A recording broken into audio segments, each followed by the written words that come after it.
사람이 수치를 느낀다는 것은 자기 자신이 어떠한 정체성을 가지고 있을 때만 가능합니다. 여러분, 동물들이 수치감 느끼는 거 보셨어요? 힘든 이야기죠? 특정 국가에 대한 정체성, 특정 학교에 대한 정체성, 혹은 군대를 갔다 오신 분들은 특정 군대에 대한 정체성 등으로 인하여 자신의 행위가 자신에게 속해 있는 국가, 학교 혹은 군대와 같은 그 사람들이 추구하는 그 내규의 일치를 이루지 못할 때 사람들은 때로 수치심을 느끼곤 합니다. 또한 국가 혹은 사회 속에 내재되어 있는 도덕 혹은 윤리에 비추어 자신의 행위가 그 범주에 미치지 못하였을 때 사람들은 수치심을 느끼기도 합니다. 그런데 사람들이 수치심을 더 이상 느끼지 못한다라고 한다면, 올바르지 못하는 행동을 하고 올바르지 못한 생각을 하는데 그 수치심을 느끼지 못한다라고 한다면 그것은 아마 동물과 같은 행위를 하고 있다라고 해도 무방할 것입니다. 그런데 무엇이 이 사람들의 이 수치심을 마비시킬까요? 자신의 욕심 혹은 자신의 이익에 관계된 일이 있어서 세상의 윤리, 도덕 혹은 자신의 정체성이 형성된 국가, 학교, 군대 등의 내규에 어긋나는 일이라 할지라도 자신이 이익을 얻을 수만 있다면 수치심을 과감히 버리고 실제적으로 자신들의 필요를 채우는 경우가 우리 사회 속에서는 많이 일어납니다. 좀 더 쉽게 그리고 직선적으로 표현하면 사람들은 돈을 많이 얻을 수만 있다면 쉽게 수치심을 버리고 자기가 할 수 있는 일을 하곤 합니다. 정치인들의 경우 자신이 차지한 그 권력을 차지하고 유지할 수 있다라고 한다면 어떠한 거짓말을 해도 그 거짓에 대하여 아무런 죄책감도 아무런 수치심도 느끼지 못하고 그렇게 그 자리를 유지하려 하는 것입니다. 오히려 이 자신의 이익, 자신의 어떤 성취의 그 생각으로 가득 찬 사람들은 수치심 따위는 배부른 사람들이 가지고 있는 허영이에요 라고 비아냥거릴지도 모르겠습니다. 그런데 오늘의 본문에서 스바냐는 이스라엘 백성을 향하여 이 수치심을 모르는 백성들아 라고 표현을 하고 있습니다. 스바냐 2장 1절입니다. 수치를 모르는 백성아 모일지어다 모일지어다. 스바냐는 하나님의 말씀을 지키지 않는 이스라엘 백성들에게 수치를 모르는 백성이라고 표현하고 있는 것입니다. 하나님께서 선택한 백성이면 반드시 하나님의 백성다운 삶이 있어야 하는데 이스라엘 백성들은 하나님의 백성이라는 정체성이 결여되어 있거나 혹은 정체성이 있다 할지라도 자신의 이익 때문에 하나님의 말씀을 지키지 않았던 것입니다. 그래서 스바냐는 이스라엘 백성을 향하여 이 수치심을 모르는 백성들아 너희에게 하나님의 진노의 날, 즉 심판의 날이 임박했다라고 예언하고 있는 것입니다. 그러니 하나님의 심판이 임하기 전에 회개할 수 있는 시간이 마치 벼의 겨처럼 날아가기 전에, 없어지기 전에 함께 다 모여서 하나님께 회개하라라고 이렇게 선포하고 있는 것입니다. 하나님의 격렬한 분노가 임하기 전에, 하나님의 분노의 끔찍한 날이 시작하기 전에 지금 회개하여, 나중이 아니에요, 지금 회개하여 올바른 삶을 살아내라는 것입니다. 그렇습니다. 회개는 말로 하는 것이 아닙니다. 회개는 삶으로, 행위로 하는 것입니다. 행함이 없는 믿음이 죽은 믿음이듯이 행함이 없는 회개는 무의미한 것입니다. 오히려 행함이 없는 회개는 하나님을 기만하고 있는지도 모르겠습니다. 그런데 회개가 참으로 어렵습니다. 왜냐하면 사람들이 짓는 그 죄는, 그 죄악은 그들의 이익과 연결되어 있기 때문입니다. 그래서 예배 시간, 기도 시간 혹은 찬양 시간에 회개를 해야 되겠다라고 다짐을 하고 자신의 죄상을 하나님 앞에 아뢰었다 할지라도 다시 일상의 삶으로 돌아가면 같은 죄를 다시 짓는 경우가 많이 있습니다. 왜냐하면 죄라는 것은 자신이 하고 싶은 것, 자신이 좋아하는 것, 그리고 자신의 이익에 관계되는 것이어서 그 죄를 뿌리치기가 너무나도 어려운 것입니다. 때론 설교자들이 인간은 다 거기서 거기니까 괜찮아요 라고 이야기하기도 합니다. 더 이상 죄책감을 가질 필요가 없다고 이야기합니다. 우리의 죄 때문에 예수님이 십자가를 지셨으니 예수님을 믿으면 괜찮다고 이야기합니다. 그러나 성경에 예수님을 믿으면 죄를 반복적으로 지어도 괜찮다는 말이 단 한 구절도 존재하지 않습니다. 오히려 성경은 더욱 적극적으로 회개하라라고 선포합니다. 죄와 더불어 피 흘리기까지 싸우라라고 합니다. 같은 죄악을 반복해서 짓는 것에 대하여 성경은 심각하게 경고하고 있습니다. 예수님을 믿으면 구원을 얻는 것은 맞는 말씀이지만 그렇다고 해서 죄를 지어도 괜찮다라고 성경은 단 한 번도 말한 적이 없습니다. 고린도전서 6장 9절에서부터 11절입니다. 불의한 자가 하나님의 나라를 유업으로 받지 못할 줄을 알지 못하느냐. 하나님의 나라를 유업으로 받지 못한다는 이야기는 뭐예요? 천국 못 간다는 이야기입니다. 미혹을 받지 말라. 음행하는 자나 우상 숭배하는 자나 간음하는 자나 탐색하는 자나 남색하는 자나 도적이나 탐욕을 부리는 자나 술 취하는 자나 모욕하는 자나 속여 빼앗는 자들은 하나님의 나라를 유업으로 받지 못하리라. 이 말은 천국 못 간다 라고 말하는 겁니다. 너희 중에 이와 같은 자들이 있더니 주 예수 그리스도의 이름과 우리 하나님의 성령 안에서 씻음과 거룩함과 의롭다 하심을 받았느니라. 바울은 분명히 이야기합니다.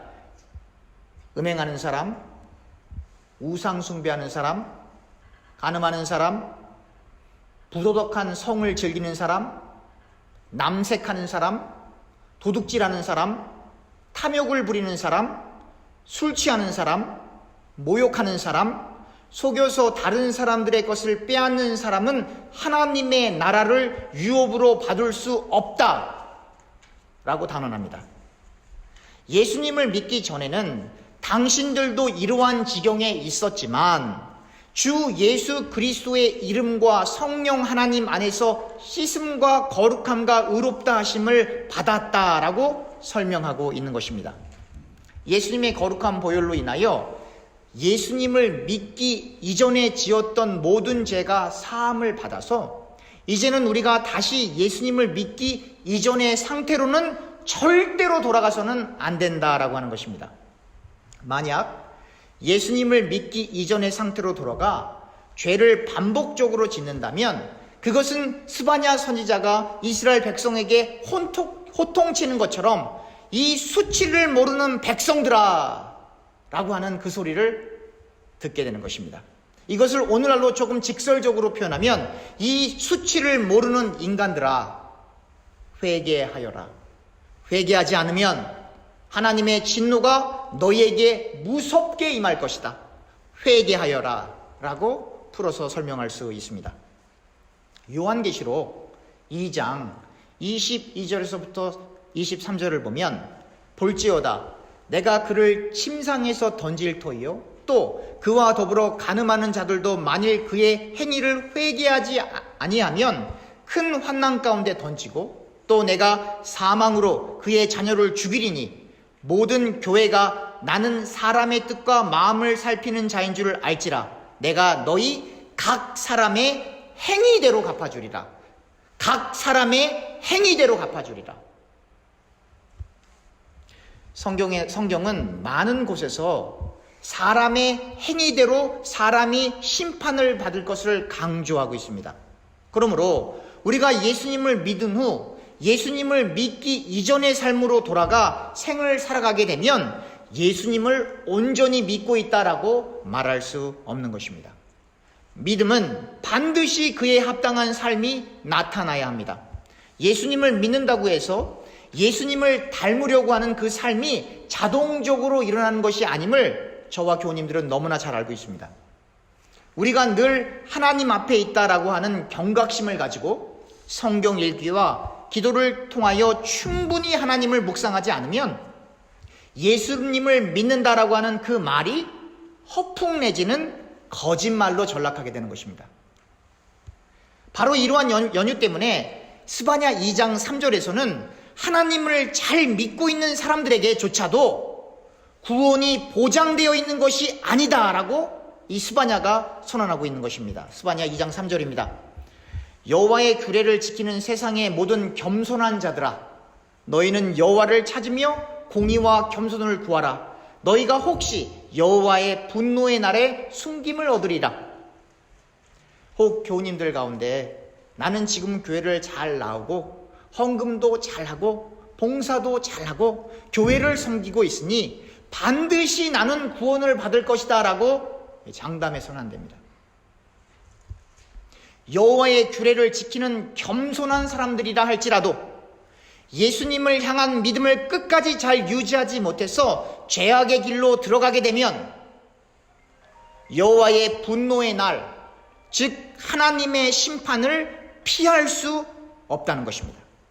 그러므로 성도는 하나님을 찾으며 하나님께 늘 하나님의 공의가 우리의 삶 가운데 실현될 수 있도록 기도하고 늘 겸손할 수 있도록 겸손을 구해야 하는 것입니다. 다시 말하면 하나님을 찾는 사람은, 하나님을 깊이 있게 사모하는 사람은 하나님의 공의와 하나님 앞에서의 낮아짐을 삶 속에서 경험할 수 있도록 성령의 충만함을 사모해야 하는 것입니다.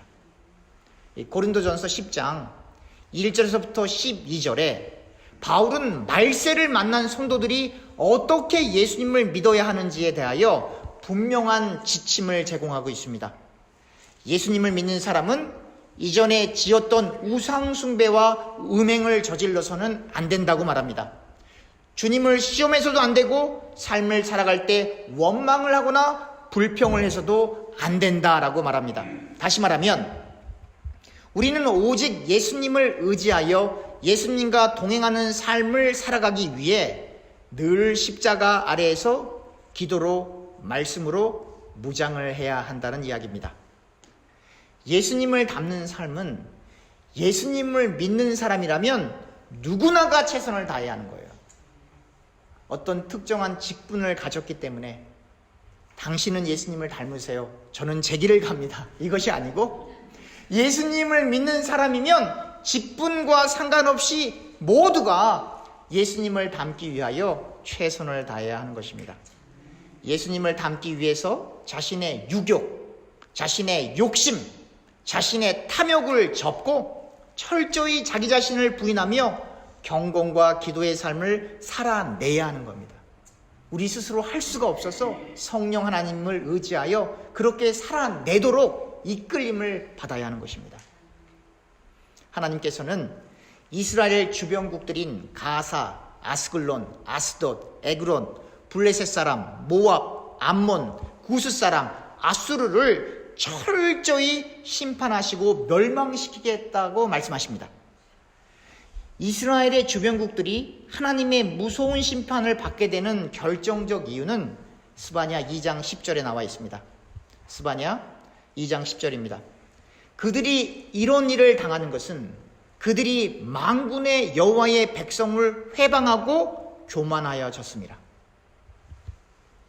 이스라엘 주변 국가들은 하나님을 두려워하지 않았습니다. 하나님을 경외하지도 않았죠. 이스라엘을 선택한 분이 하나님이신데 이들은 그것을 알면서도 교만하여 하나님의 백성을 회방하고 공격하였던 것입니다. 그 결과 이스라엘의 주변국들에게 찾아오는 것은 하나님의 무서운 철저한 심판이었던 것입니다. 스바냐 2장 15절을 새 번역으로 읽어보면 이렇습니다. 스바냐 2장 15절입니다. 본래는 한껏 으스대던 성, 안전하게 살 수 있다던 성, 세상에는 나밖에 없다 하면서 속으로 뽐내던 성이다. 그러나 어찌하여 이처럼 황폐하게 되었느냐? 들짐승이나 깃드는 곳이 되었느냐? 지나가는 사람마다 비웃으며 손가락질을 할 것이다. 스바냐 2장 15절은 이스라엘의 주변국들 중 북왕국 이스라엘을 멸망시킨 아수르의 교만한 면모를 정확하게 보여주고 있는 것입니다. 사랑하는 교우님들, 이스라엘의 주변국들 뿐만 아니라 이스라엘도 교만하여, 즉 하나님이 늘 이스라엘을 살펴보고 있다는 사실을 망각하거나 무시하여서 이스라엘은 그만 멸망하고 포로로 잡혀가고 죽임을 당하는 심판에 이르게 되었던 것입니다. 우리는 어떻습니까? 교우님들과 제가 진정으로 하나님을 두려워하고 겸손하여 늘 하나님이 우리를 보고 계시다는 사실을, 늘 하나님이 우리를 살펴보고 계시다는 사실을 잊지 않고 생을 살아가고 계십니까? 그게 되지 않으면 우리에게 하나님의 심판이 임할 수도 있다는 사실을 우리는 이스라엘의 역사를 통하여 깨달아야 하는 것입니다. 이 정도는 괜찮아요, 목사님? 아니요, 안 괜찮아요. 저는 괜찮다라고 말씀드리고 싶은데 성경이 안 괜찮대요. 요한계시록 2장 1절에서부터 5절입니다. 에베소 교회의 사자에게 편지하라. 오른손에 있는 7뼈를 붙잡고 7 금 촛대 사이를 거니시는 이가 이르시되, 내가 내 행위와 수고와 내 인내를 알고 또 악한 자들을 용납하지 아니한 것과 자칭 사도라 하되 아닌 자들을 시험하여 그의 거짓된 것을 내가 드러낸 것과 또 내가 참고 내 이름을 위하여 견디고 게으르지 아니한 것을 아노라. 그러나 너를 책망할 것이 있나니 너희 처음 사랑을 버렸느니라. 그러므로 어디서 떨어졌는지를 생각하고 회개하여 처음 행위를 가지고 만일 그리하지 아니하고 회개하지 아니하면 내가 내게 가서 내 촛대를 그 자리에서 옮기리라. 사랑하는 교우님들, 하나님께서 에베소 교회에게 하시는 말씀을 우리가 가볍게 여겨서는 안 됩니다.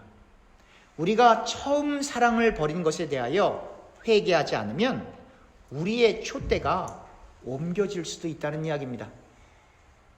올바른 행위, 수고, 인내, 악한 사람들을 용납하지 않았던 일, 거짓 사도들을 시험하여 그들의 거짓을 드러낸 일, 그리고 예수님의 이름을 위하여 인내하고 게으르지 않았다 할지라도, 다시 말하면 예수님을 위하여 최선을 다했다 할지라도 처음 사랑을 회복하지 않으면 심판을 피할 길이 없다라고 말씀하시면서 처음 행위를 가지라고 말씀하십니다.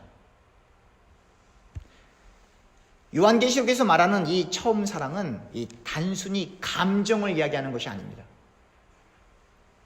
처음 사랑은 처음 예수님을 만났을 때 성령 충만함으로 하나님을 섬기기 위해 최선을 다했던 그 처음 행위를 말하는 거예요.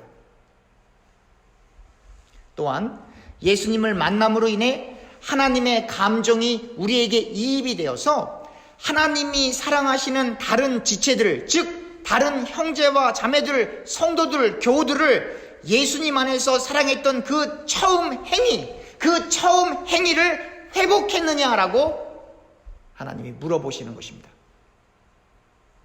사랑하는 교우님들, 제가 거듭 강조합니다. 회개는 말로 하나님께 고백하는 것이 아니라 죄로부터 돌이켜 그리스도 안에서 삶으로, 행함으로 온전히 하나님을 향하게 되는 것입니다. 하나님의 회개의 영이 저와 교우님들의 삶과 행위를 주장하실 수 있기를 간절히 소원합니다. 기도하겠습니다.